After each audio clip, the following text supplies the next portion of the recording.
weatherman has his nifty little devices to determine relative humidity. They know, depending on what the temperature is, how much air or how much water vapor the air can hold, how much is actually in it, and that's relative humidity. The device they use is called a psychrometer. Now, this is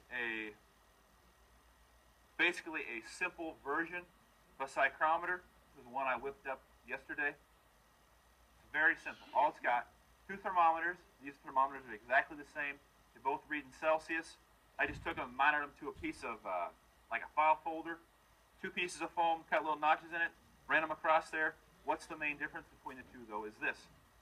On one part of the thermometer, I took a bunch of this filter wool, or cotton basically, and wrapped it around there, and then connected it with some rubber bands.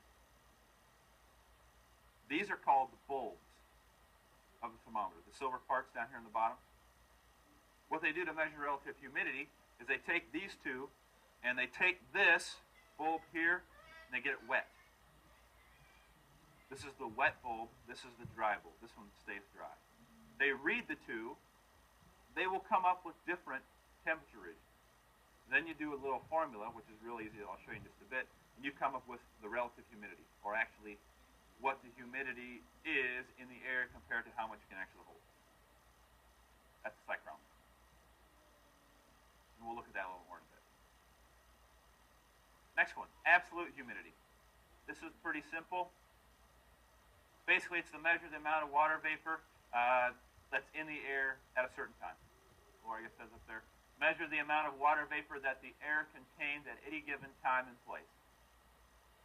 So that's a measure of how much moisture is in the air. This is not concerned with temperature. This is not concerned with how much water or water vapor that air can hold at that time. But just at that point, how much moisture or water vapor is currently trapped in the atmosphere. That's absolute humidity. Difference between absolute and relative humidity. To determine relative humidity, you have to know the temperature. You have to know how much moisture can actually be held in that air at that point. And then you have to have a psychrometer or something to tell what the current rate of evaporation is, what the temperature, and what the regular temperature is.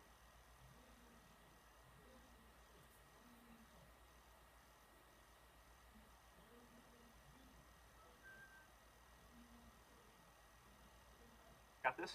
Question so far that you have? No? We got just one or two more.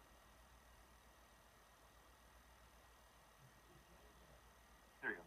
Psychrometer. That's what I just showed you. Tool used to measure relative humidity, and it's composed of a wet and a dry bulb thermometer. Not very difficult to make a wet bulb thermometer. Wrap a piece of cotton around it, dip it in some water, presto, change to a wet bulb thermometer. We actually have two more vocabulary.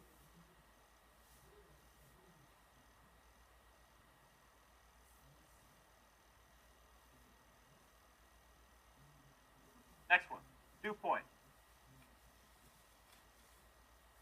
This is the one that Curtis was talking about when he gave us an example of condensation. You're looking at the temperature at which condensation occurs. If the dew point is below 0 degrees Celsius, then you have frost. I was watching the news last night.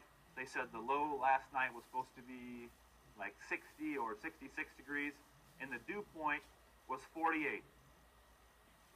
That meant that if it got down to 48 degrees or 47 degrees or whatever last night, and I went tiptoeing through the tulips this morning, I would have gotten my shoes wet or my toes or whatever.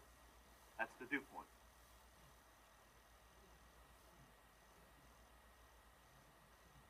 In Fahrenheit, what's the same thing as 0 degrees Celsius? 0 degrees Celsius is what in Fahrenheit? Tom? 32. 32. Or freezing. 32 degrees Fahrenheit, 0 degrees Celsius.